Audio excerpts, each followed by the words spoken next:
Decorating with Barbara. In today's video, I want to share with you how I transform my backsplash using paint. So if you remember seeing my backsplash, it had more brown in it.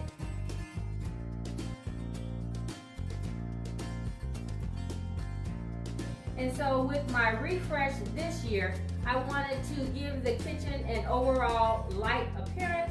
So I added a light wash to the existing backsplash. So I want to share with you what I did to achieve this look.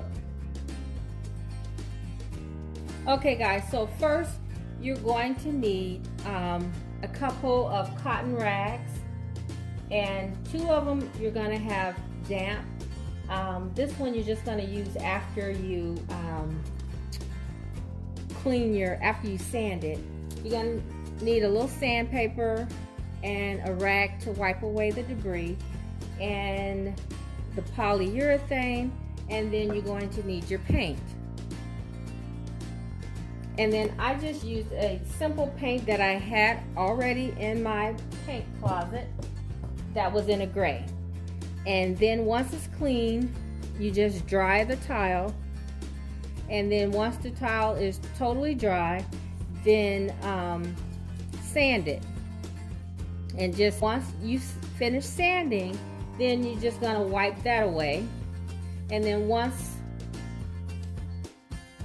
you've wiped away the debris, then you're just going to take a damp t-shirt.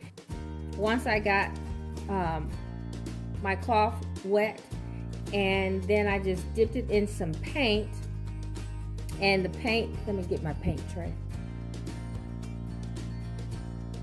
Okay, so I just used a paper plate, and I just put a little bit of paint on the plate with some water, because with this process you always want to keep the rag damp and the paint diluted, because if it gets too thick and you put too much on, it's hard to take it off.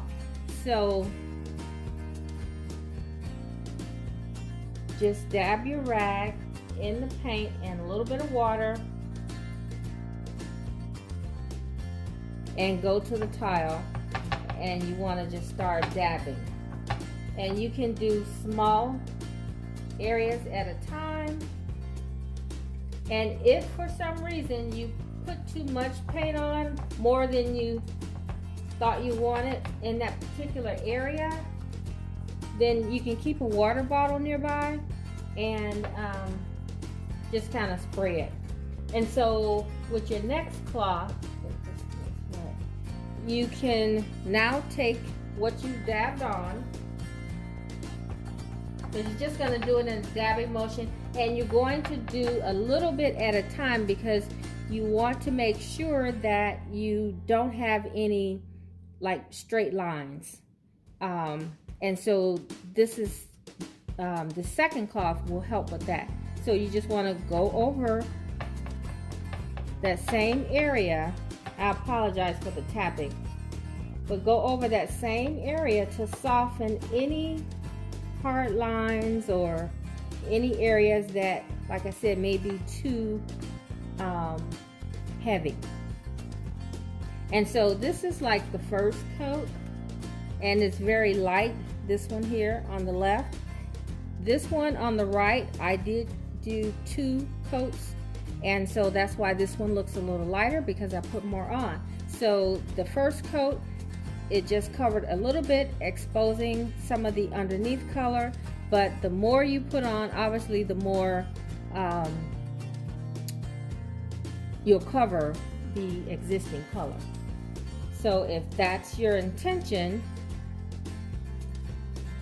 then go ahead and do more.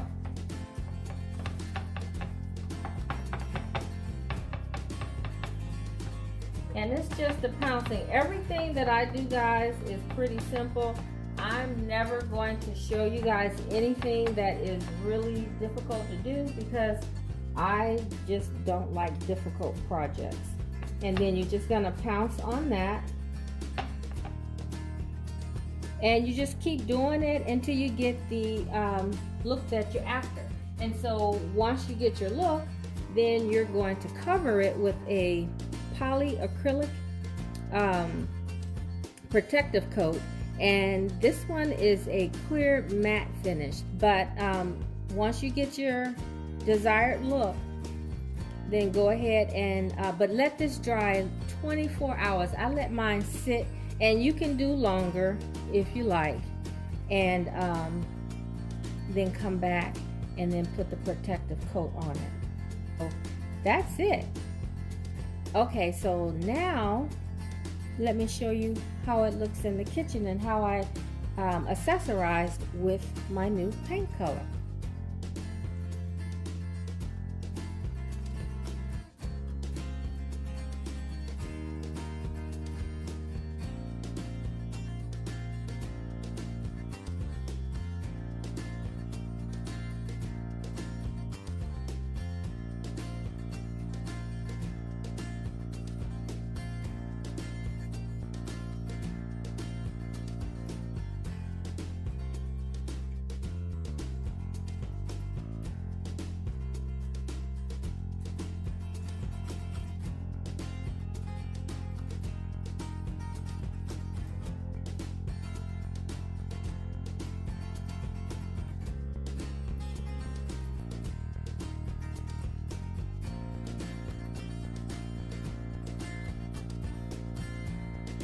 Okay guys, so I hope you enjoyed the transformation on my backsplash, and if you are interested, I will be doing touring the rest of the kitchen on Friday.